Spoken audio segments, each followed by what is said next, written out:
Now that you've found UBN Radio and discovered our quality talk shows, it's time to spread the word to friends, family, and the universe. 24 hours of music and talk. Radio without limits. That's why people keep coming back for more. That's UBNradio.com.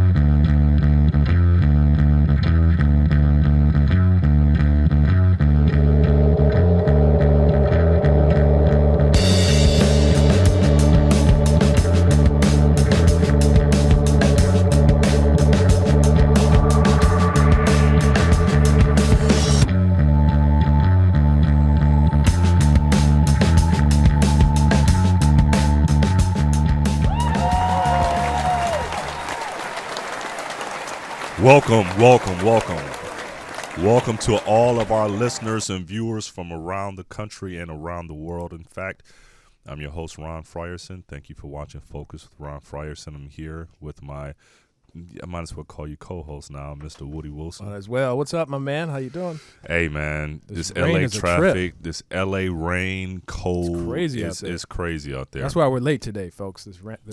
This traffic, unbelievable. This traffic is terrible. And if you live in Los Angeles, you know what I mean. People in LA can't drive in the rain. They can't drive in the rain. Panic. We're from back east, I'm from Michigan, and we can drive in snow and anything. But out here in Los Angeles, it seems as if people lose their minds when the road gets wet. They do. So, yeah, they do. Anyway, so guys, as I start the show, I customarily start with my thoughts, which is my rant, so to speak, where I kind of focus on a topic and just give you my thoughts on it, my own personal thoughts. And a couple of weeks ago, I told you guys why I couldn't vote for Marco Rubio.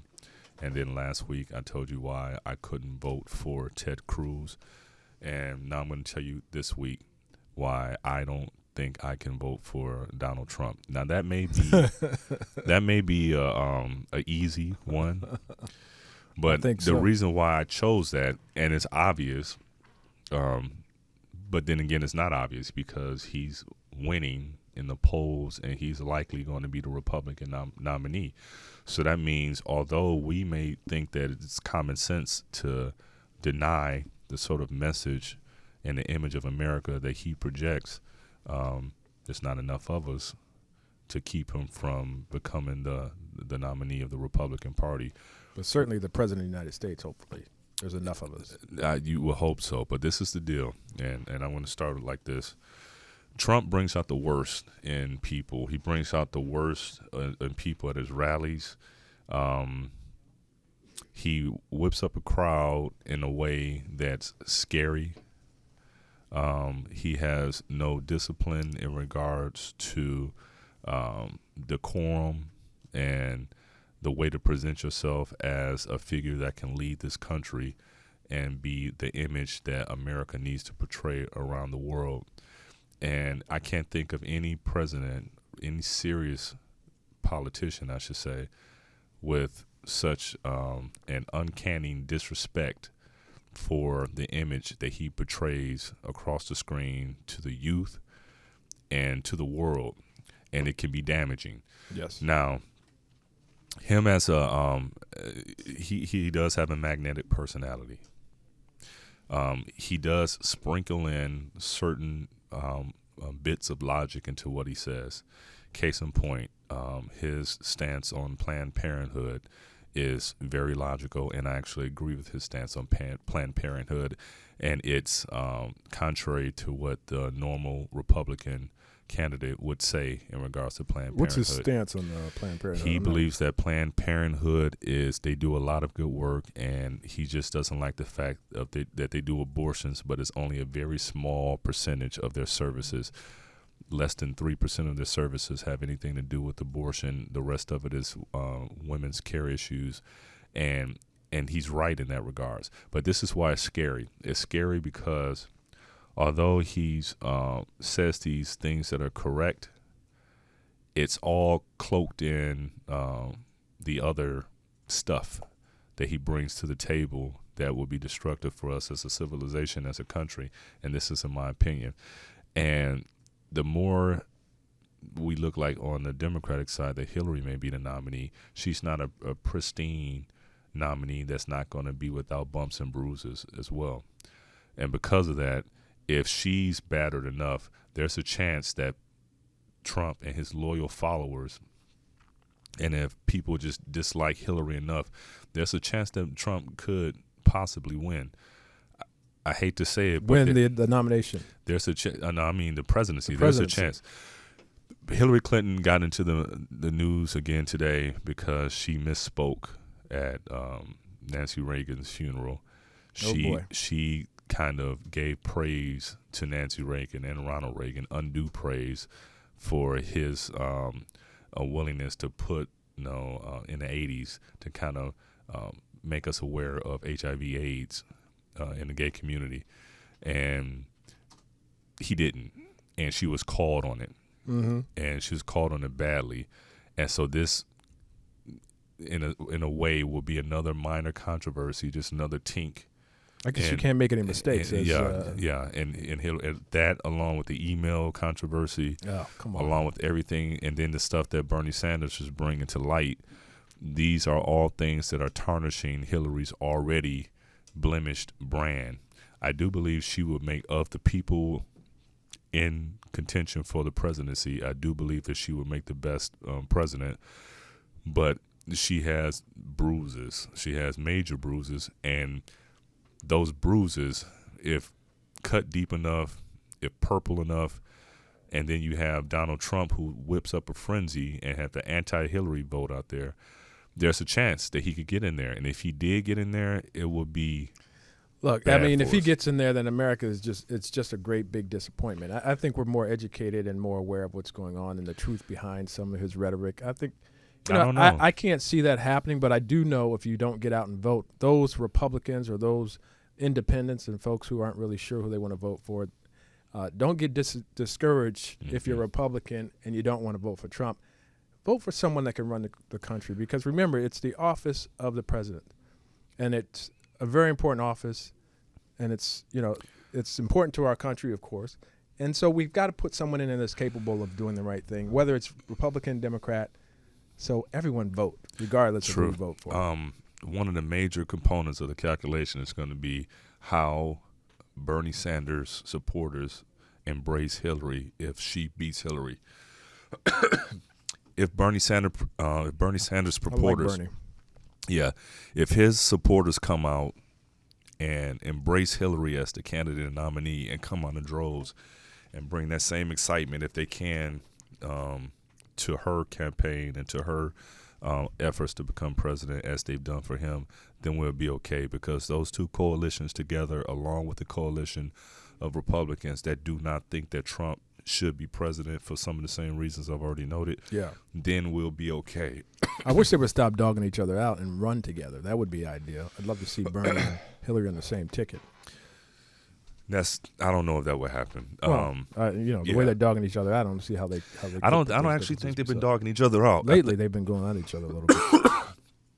I don't think they've been dogging each other out. As a matter of fact, I think that the Democratic campaign has been a lot more substantive. Definitely so. In dealing with issues, and they haven't been getting in the mud as much as the Republicans. And on the Democratic side, it's pretty much issue driven. It is issue driven. Bernie attacks her record. They're attacking each other's records. You can't really go back on that if you decide to become running mates, which is why I don't think it's going to happen. You can't say, Hillary takes money from Wall Street and then, okay, we're going to run together. Because then what happens to everything that you said? It's kind of like when Obama and Hillary were running. He knew she was a viable Democrat or someone to have in office, so he brought her into the fold. But we'll see. Yeah, I don't think Bernie's going to go away. I think even after this, he'll have some impactful position. Yeah, well, Bernie, I mean, he's already had an impact. He's had an impact on her platform and on her stance on many issues. He's brought her more to the left and in line with a lot of the populist message that really resonates in today's age. Yes. And this anti-establishment view. But I just don't know whether or not that would be like oil and water. And also I think it would in many ways, unless In many ways, it would almost tarnish Bernie's brand of being an outsider if he capitulates and decides to become her vice president. Because let's face it, the only reason you're vice president is if you want to be president. Okay, so it means he would be vice president for 8 years, and then at the end of 8 years, he's going to be too old to be president.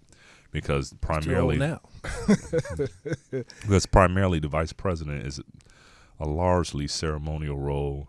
Dick Cheney was the most powerful vice president in history, and so lots of times as vice president, you don't have as much effect on policy, unless there's those rare times where there's a tie in the Senate where you will break the tie. Other than that, you're ceremonial for the most part. So that's why that's one of the main reasons I believe that Hillary Clinton. I wonder who her running mate's going to be. Well, I was going to say that's one of the main reasons I don't think Hillary Clinton, if she was offered the vice presidency, I don't think she would have taken it. I think that, and plus because of the things that you were saying that happened during the campaign, but as Secretary of State, she can be, with the administration and be with Still it, add to her resume. Be outside of politics. Is usually because you're Secretary of State, you're offshore somewhere, you're somewhere else in the world, and you're not in the politics game. Right. And then by her stepping away during his second administration, it gives her some wiggle room so that she can have some sense to where she wanted to attach herself to Obama, and then some areas where she wanted to kind of differentiate herself from the Obama administration. So in those things, it makes sense for her to want to be Secretary of State. Well, you heard Ben Carson endorse Trump today. There's always one. You know what? My mother, as I was a kid, I can't remember the year it came out, but she, Gifted Hands, I think was the name of Ben Carson's book, and the story of his life. And I'm from Michigan, and he came from Detroit, and he was a bit of a hero. But this is one of those things, like, just because you're good at one thing doesn't mean you're good at everything. At all things, yeah. And I'm somewhat disappointed in him, and the level of, not respect is the right word, but the level of adoration I have for him has diminished the more I've learned about his stance in public life. Yeah. It's just, in regards to a doctor, in regards to his rags to riches story, in regards to his intellect, in that specific regards, that specific industry or sector, which is medicine, give him all the kudos and praise in the world. But outside of the operating room, I don't even know if I would even like to have a cup of coffee with him. Well, first, I think you'd fall asleep just right after he does, because his eyes are always between closed. my deep monotone voice and between him closing his eyes, both would be asleep. We'd both be asleep. Exactly. So I don't know, but Ben Carson coming off of Trump with all the stuff that's going on with Trump, having protesters. You see where that one protester got hit?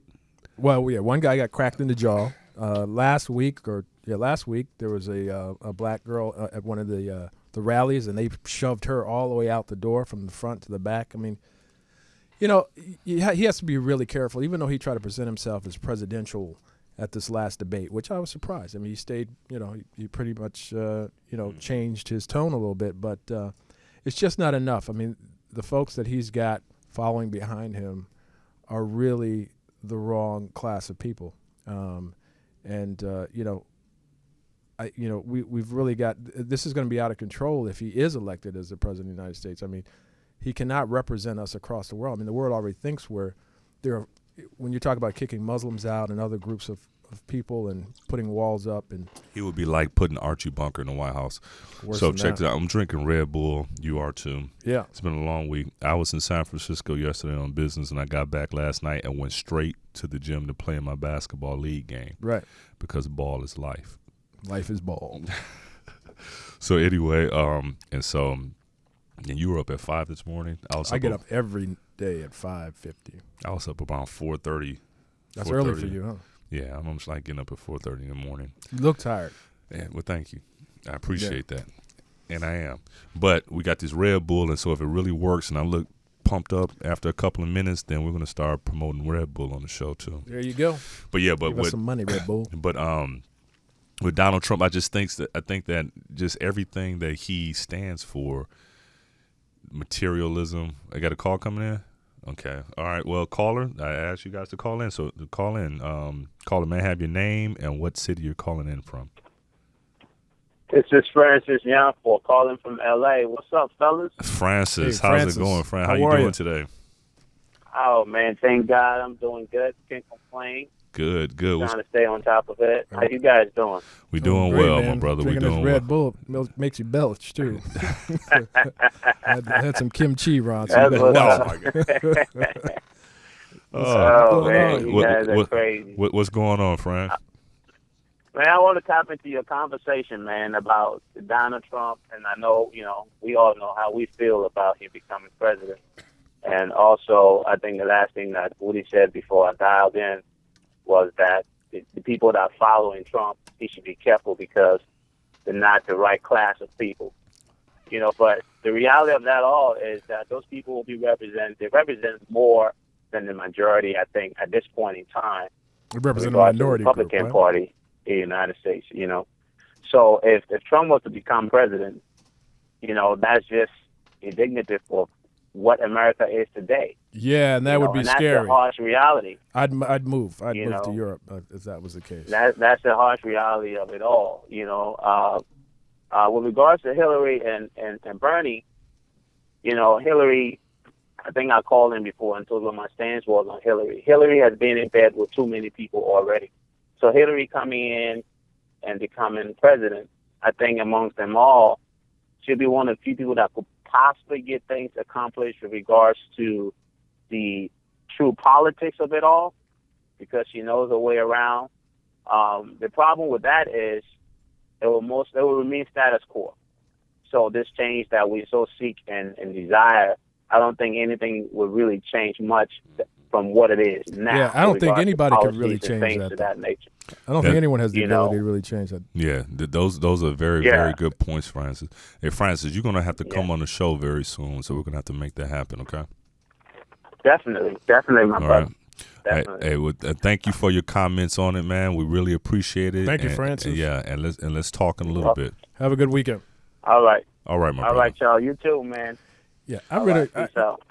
Peace. I really don't. Even Bernie Sanders, Donald Trump, even all the changes he wants to make.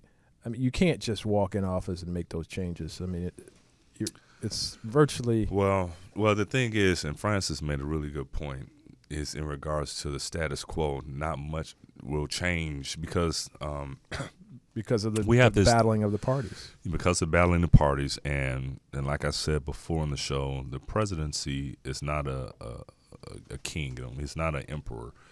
We've noticed that even some of the things that President Obama had tried to get through, some things are only temporary because there's an executive order, but that once he's out of the presidency, the next president can overturn those executive orders. Right. And the president doesn't make laws. He can't make law. Congress makes laws, and Congress ratifies the law to put in, and the president, signs them. That is correct. So he advocates them for them.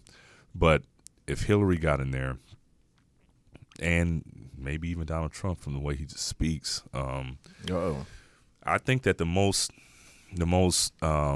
influential thing that we can do, or the thing that we can do that will have even more influence than presidency, which is important, obviously, is who you vote for Congress, who you vote for down That ticket. is the most important voting aspect. You have to vote down ticket. So if you do decide that you want to vote for Bernie, you vote for all of the infrastructure. When I say infrastructure, I mean Congress people and decision makers on down the line that will help support Bernie's plan, because he can't do it himself.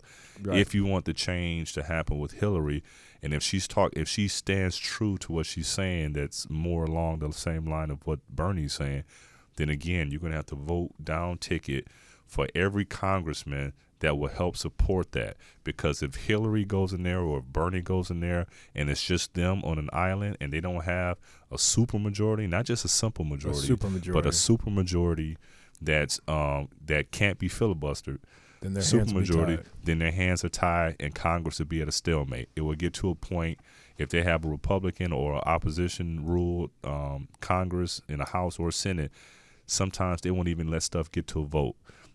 President Obama's immigration bill won't even get to a vote. Right. Some of the stuff, the reason why he passed Affordable nominee. Care Act and Obamacare in his first term is because in the very beginning of his first term, he had a majority in the Senate and a majority in the House. Which is why he fast-tracked it. Which is why he fast-tracked it and got it done, because that's what you needed to get done. Right. Now, and he thought that was the most important thing, because there was going to be an election for Congress coming up. The federal representatives, Congress people, they have to be elected every 2 years, senators every 6 years. And so they're not even going to consider his nomination for the Supreme Court. Which is stupid. Which is very stupid. That's stupid. It's just not working. And it's short-sighted. And the thing is that you are president for 4 years until you're out of office in January, whatever it is, January 17th, and the next president is sworn in. You're not president for 3 years, and then that last year you just do nothing. You just stop working. So if him as president, like, it's his duty to put forth a nominee. If he puts forth a nominee that gets voted down, then fine, vote him down. But don't try to just disrespect the office and not even consider it. Exactly, and that's what they're doing. But this is what they do, and they set down the groundwork for somebody like Donald Trump to get to where he is. I don't think they see it. They don't see Donald Trump as what he is, everything that they've created coming back on. He's their Frankenstein monster. This segment of the population, and they're all Americans, and you can feel however you. That's a great thing about this country. You can feel and have all, even if you want to be a bigoted racist. In this country, you can be a bigoted racist. You're free. Good for you. Even though I think the Ku Klux Klan marching is like domestic terrorism. How can you hate a group of people and be able to march down the street?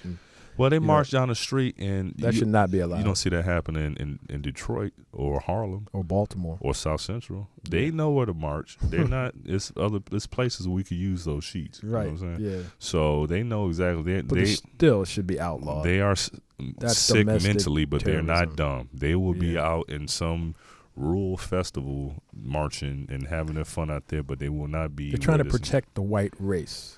Now, is it? Right? So let's say, with them, I don't even. They have the Aryan Nation is what they call it. Well, how ridiculous is that? What's ridiculous? What's ridiculous is that they have debunks they have Adam a sickness and Eve altogether. They have a sickness. They have a ethnocentric, xenophobic centric sickness that makes them paranoid. They are. I don't even consider them white people, I consider them mentally ill people. I don't consider them Americans, actually. Exactly. Yeah. I mean, they don't realize this because the vast majority, the overwhelming majority of white people think that those people are sick. Immigrants. We all think that people that think like that are sick, and they are. Right. And so, if you don't know it, folks, you are sick. Yeah, and every culture has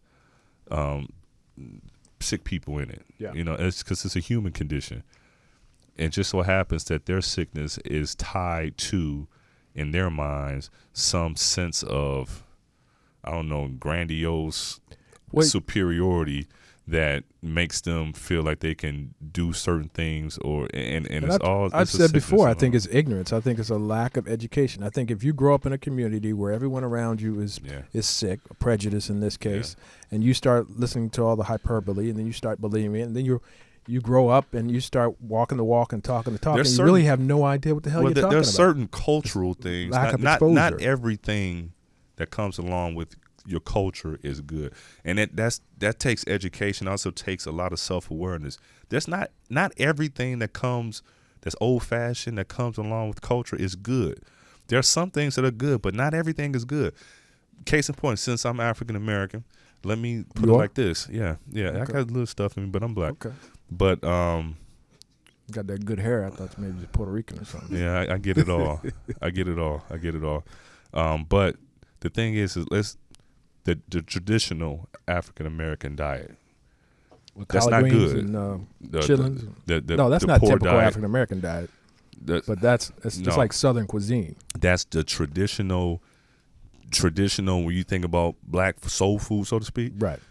it's not good for you. It's not good. It's not a healthy diet. It's not good for you. And that's why we have no, you can't go to Roscoe's a greater propensity for high blood pressure, all that type of stuff. So that's part of the culture which is great, fantastic, my culture, but that's part of the culture. The diet that's not good. Yeah. So let's say that part of other cultures are racism. It's part of maybe some of them are like that, where they have this certain racist element because of whatever reason, because of historical context is the other. That part of the culture, it's not good. So each generation should keep what's great about each of their cultures and take pride in that. But then those parts that come along with your culture that are not so great, go ahead and let them go. But you have to know that it's not so great. I mean, that's what I mean. That's what I you say. have to have Self-awareness. exposure. If you know part of your culture is to automatically look at other human beings, regardless of if their skin tone is not the same as yours, or if their religion is not the same as yours, and you somehow feel because of that, number one, I'm superior to you, and number two, I can treat you this type of way, and even worse than that, number three, I can hurt you with impunity because this is my God-given right, because this is my land. Then you're crazy. Then you're crazy, and that's the part of your culture that needs to be purged and discarded. Right. Because that's not what should be propagated in a civil society. Yeah. You know? Yeah, well, but if they're small town America, population of 1,500 people, all 1,500 people are a boy and this and that. Yeah. They may not gain the exposure. And it's like a lack of exposure and education. They're ignorant. You are ignorant, basically. And that's not all small town people either. No, it's not. It's I went it's to in college. LA. It's in Miami. Exactly. There's that disease. It's prevalent. I mean, it shows its ugly face in different ways. Sometimes it's through just overt calling somebody the N-word, and sometimes it's just if you see a certain name on a sheet of paper at for applicants for a job, so that name sounds a little too ethnic. I won't look at that one. Keisha. Yeah. So these are all little subtle things, but I also, in certain respects, in some ways, I blame Hollywood too. Yeah, Hollywood definitely. It's I do. I mean, Hollywood has its issues. I mean, Chris Rock identified. He said they're not go fetch me a piece of chicken prejudice, but they do have a certain, it's all economics. I think their ideal. The folks that write the scripts, hire the actors, their idea is that America is not ready for someone of ethnicity to be a star in one of their films, or they can't see or identify it themselves because they're looking at themselves reflecting their image into what they write and create, which means there's not enough opportunity for writers of ethnic background. I think they just don't know. I think what it is they are willing. They are. What's the word I'm looking for? They are willfully ignorant. They don't know, so they have they have a certain sense because of what they think. Most of the folks in charge went to college. No. That's not what I'm saying. You can go to college. It's like this is perfect segue. I'm saying mixed with other folks. This is like what during the Democratic debate in Flint, Michigan, when Bernie and Hillary were up there debating, and the moderator was Don Lemon off of CNN, and he asked something like that to question. The question was, I'm going to paraphrase because I can't remember it, but it was a sense of how can you relate to African Americans? Tell us what experiences in your life have led you to somehow be able to relate and understand what we're going through as African Americans. What's quote unquote your African American experience as a white person? Yep. And Hillary can say some stuff, and Bernie, but this is the deal. I wish I was advising Bernie. And Hillary started, quoting names and how she's done this, done that. And if I was Bernie, I would say, you know what? I come from Vermont. It's not my fault that Vermont is a white state. I'm not going to be at every black church like Hillary every time the door opens. I'm not that. But I do have a deep sense within my soul of what's right and what's wrong. Right. And in this regards, if it comes down to what's right or what's wrong, I want to be on the side with what's right. And so the stuff that you guys are dealing with is not right. So I'm going to fix it. Did you like their answers?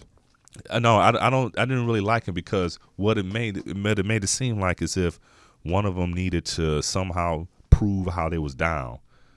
And But that's they not didn't. cool. But they didn't fall into that trap, though. No, and I don't even like the question. Some of the questions they come up with, some of these moderators was stupid. And Don Lemon, that was a stupid question. I like that. No, well, because the thing is that basically he's asking how you down for the cause.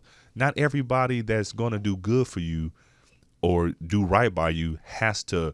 You have to be able to empathize, but you don't have to have. It helps if you walk the shoes, but if you didn't, that doesn't mean it's beyond you to do what's right. I will never be an old white woman. Nope. There's no way No that's going to driving happen. Miss Daisy here. I would never be an old white woman. Ain't happening. But let me see something that's affecting an elderly white woman the wrong way. I will step up and help that woman without thinking twice about it. Not because I know what it feels like to be her, but because of a deep sense in me of right and wrong. Right. And I'm going to treat this woman a certain way because of a deeper sense of me of what's decent and the way you're supposed to be, not because I empathize with it. And that can be adapted in so many different areas of life. You don't have to have, I don't have to have had someone in my family to be deported for me to understand that, deportation of undocumented workers breaks up families, especially when there's, they haven't done anything except for trying to do something to feed their families. Yeah, that's horrific. So I don't have to have had first-hand experience with something in order to empathize with it. But when it comes to issues in regards to us, sometimes they put the white candidates into a position where they feel as if they have to, quote some from Tupac, like they just got to know.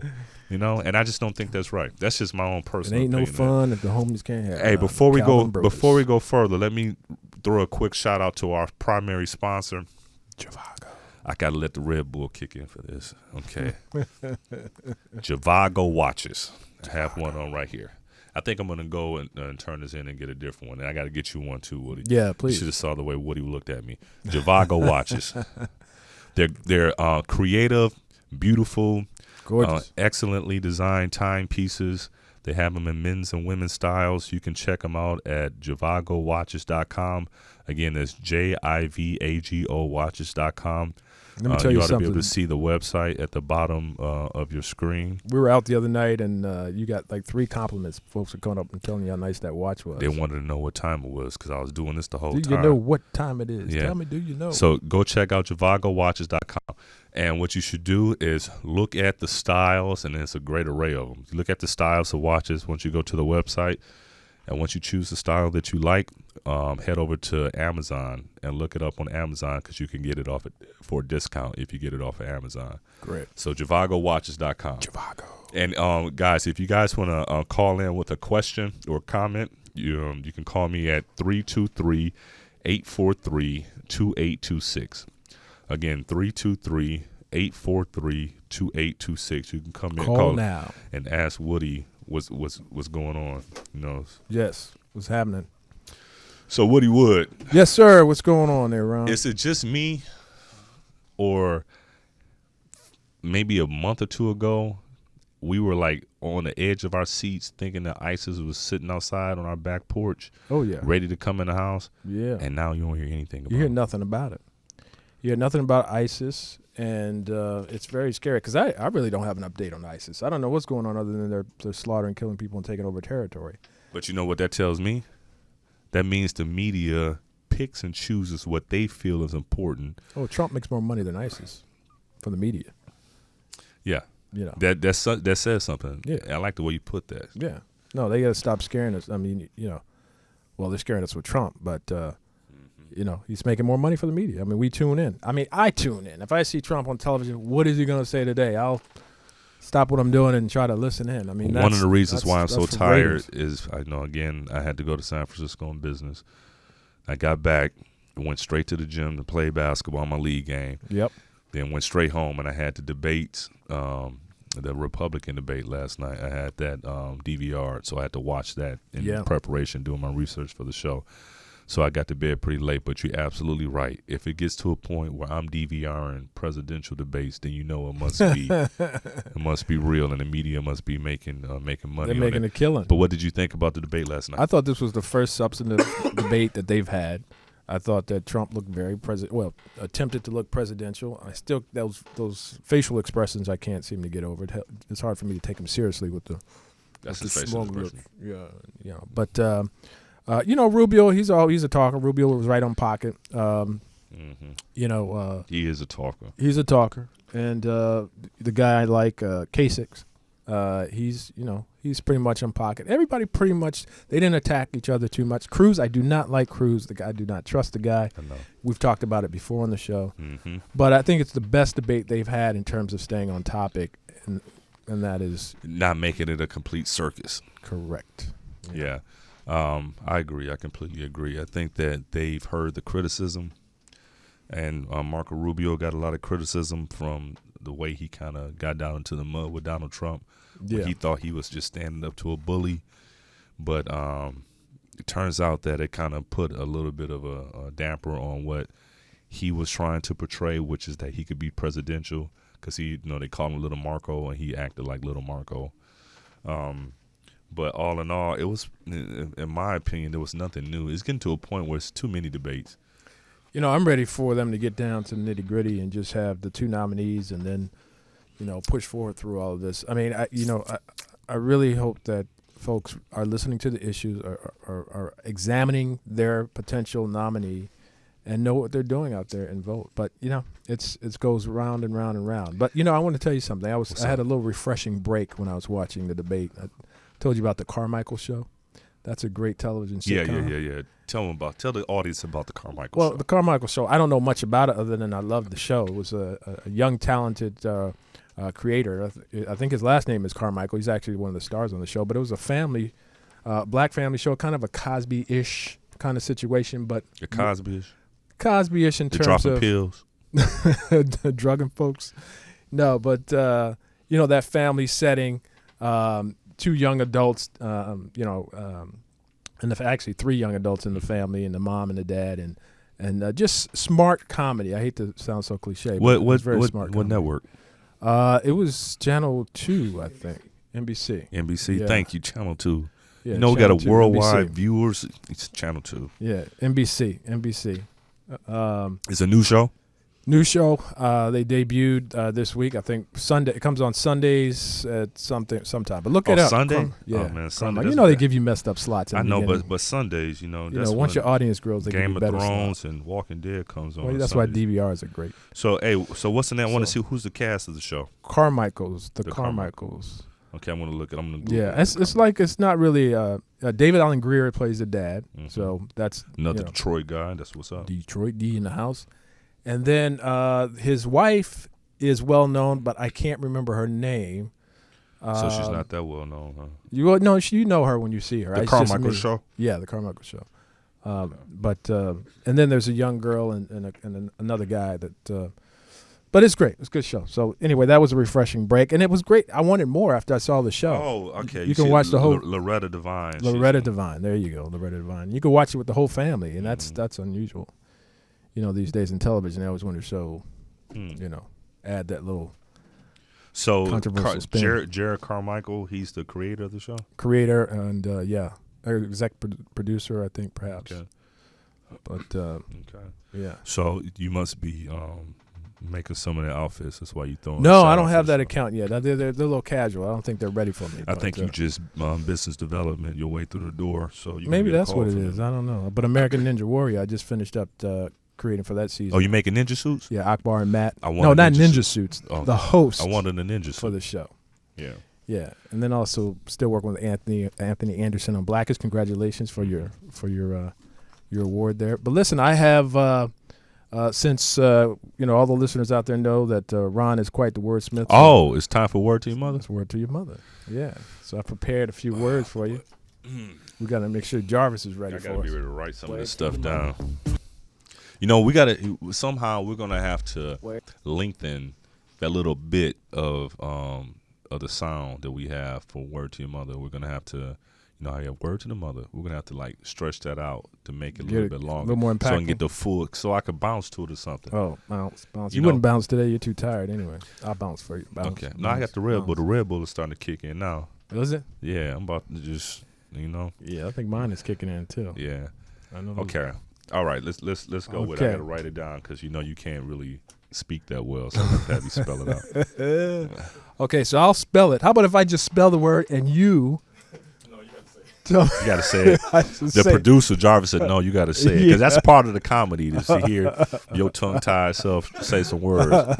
You sound like you be catching Charlie horses in your tongue Whatever, when you're trying dude. to speak." Whatever, man. All right, here we go. I'm going to start with word number 1. Okay, Cavort. Oh, Cavort. Cavort. cavort is like jumping around with someone or dancing with someone. Yeah, playing boisterously. Yeah. Word to your mother.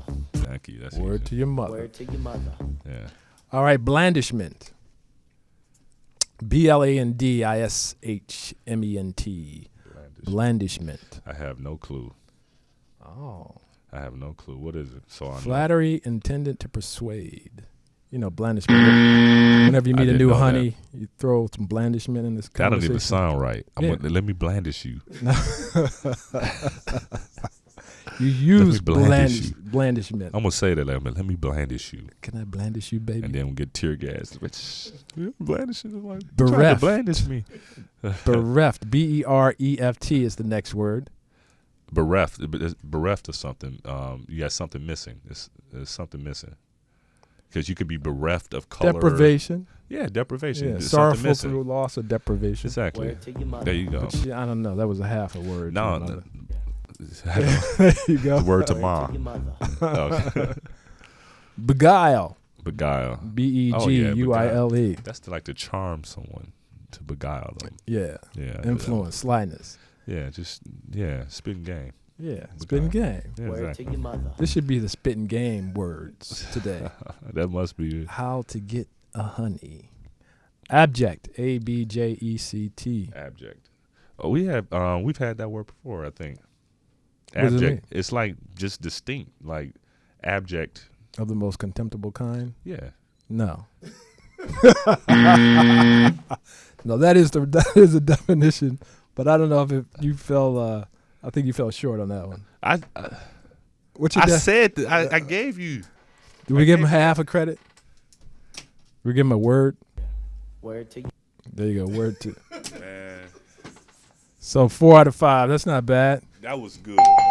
All right, that was a good round. Good job. Word to your mother. One of these days I'm gonna flip the script, You gonna flip the script? Give me words. and I'm gonna give you a couple words to give me the I'm gonna have you just pronounce them. What you trying to I said, say, what do you man? pronounce them? You know what I'm saying? Oh man! One time I got tongue tied. One show, and I He can't almost- live that you down. saw that? man. He almost caught a seizure over here. I was about to throw him a popsicle stick. I Don't couldn't- swallow your tongue. What was the word? I can't even remember what the word I was. don't know. I But can't anyway, it was. Don't even because you think Yeah, of the word, I'll you just start. I'll start. you start thinking of word. You befuddled start. again. Yeah. I was like, "What are you? Wake up! Don't walk into the light." I was having one of your days. You crazy? It's quiet on the phones today. What's going on, folks? Hey, Pick up the phone. No, it's okay. That's all good Okay. because I don't feel like talking to nobody right now. Okay, cool. Don't So, go. So listen, we only have a few minutes left for the show, so I want to take this time to kind of see. Okay, we have to think of a world. Use your imagination. Okay. Here I go. I'm gonna close my eyes. What does a post-President Obama world look like? See, because right now, If they were Republican. okay, we can fast forward to 1 year from today. So Oh, you mean now President Obama is out of office. The things Yes. that we can, so that means everything will change. Meaning that depending on who's in office, the way the media coverage will change. It's got to be Republican. If it's Republican, I can tell you one story. If it's Tell Democrat, me, I'll tell you another story. Okay, let's say a year from today is a Republican in office. What world are we sitting in? Well, millions of people are protesting in the streets because there's no more Obamacare.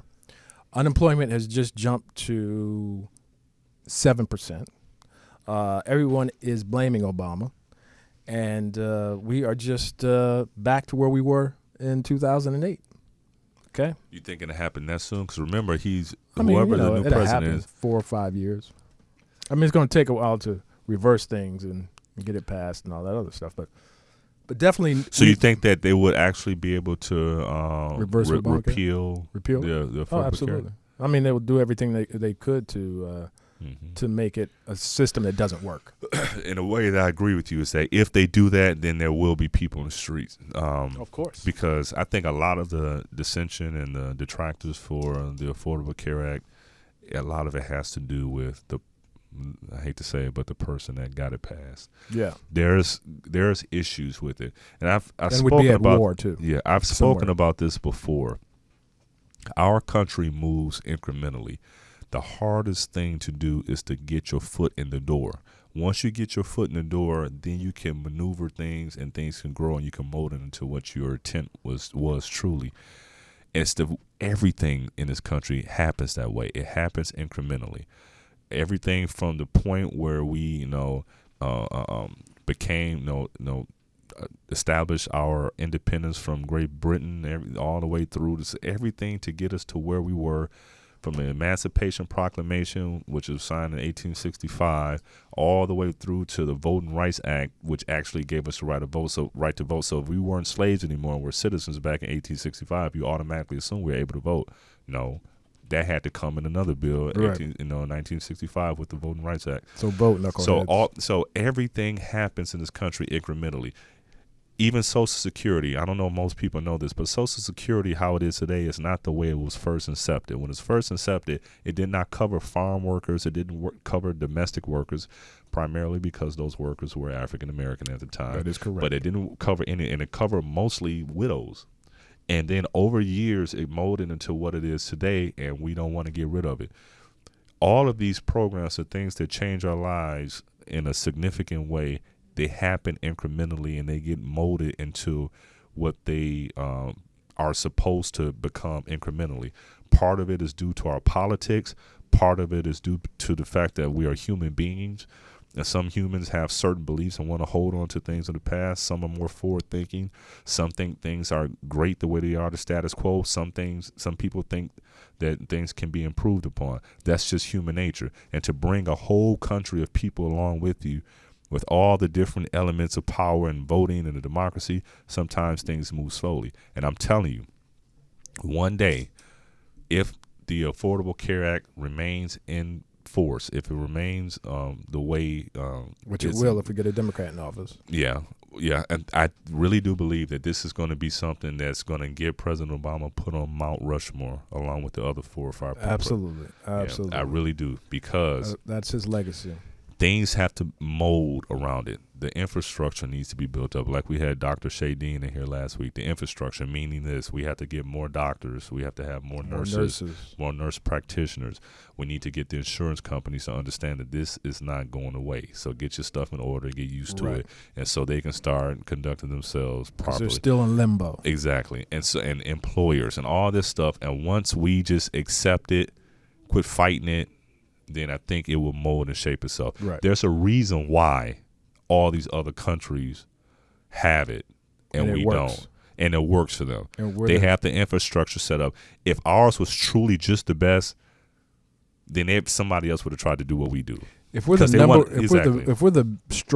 richest country in the world and we cannot make this work, we are just what's the word I'm looking for? We can't function as a government. It's all because we don't agree on making it work. If the Republicans and the Democrats work together, this would be working smoothly. Oh, absolutely. There'd be no problems. Absolutely. If we have responsible parties. That's the word I was looking for. Exactly. We have responsible parties on both sides of the aisle and went towards a common goal, then we will make it work. It could work. Absolutely.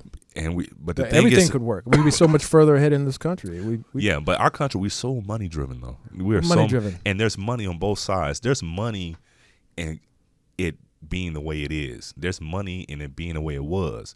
There's new money in being it where it's supposed to be. And those people that have their financial interests in one particular direction, depending on the way the pendulum swings, that's where they're going to try to keep it, because that's where their financial interests are. So with the of course the insurance companies like the fact that a lot of people are going to get on insurance, but then at the same time, if they see if it going towards a arc that goes towards Medicare for all, then they can see, okay, I see where my profits will be limited there. We're going to have to fight this. And then they like to hedge bets as well. Right. With doctors, I mean, I can understand, like, most doctors go into it. To make money. Well, some of them go into it because they have to make money because they racked up so much student debt. Yeah, that's true. In medical school, so they almost have to make money. So I don't really begrudge them for that. No, but the ideal is to become a doctor and make lots of money, right? So that it's more difficult because of Obamacare makes it more difficult for them to do that. So, if the new generation of doctors that come out and Obamacare is working and they're working as doctors because they love to help people, would be more effective for the program as opposed to just coming out and looking forward to making a lot of money. I don't really begrudge the doctors for wanting to make money. But there's a difference between making money and being rich, filthy rich. Yeah, I mean they got to make money to pay these bills. They got to make money, and usually if you want to go into medicine and with these, if you go to school for that long, and if you are given a craft and a science, a discipline that you've learned that can actually help keep people alive, then you ought to be adequately compensated for it. I agree. Now, at the same time, that being said, if you're a school teacher, you're performing a very valuable service to our civilization, to our future, to a lot of the stuff that's going on. I mean, most of these doctors didn't come up in subpar schools. A lot of these doctors came up in great schools coming up, or adequate. If they did go to public schools, they were good public schools until they got to a point to be a doctor. So it all starts from elementary education. Whatever you're going to be, for the most part, unless you are LeBron James or somebody who has some sort of freakish talent athletically, the vast majority of you are going to become who you want to be because of the way you were nurtured and your educational experience as a youth. Right. So that means, in my mind, that teachers hold the key.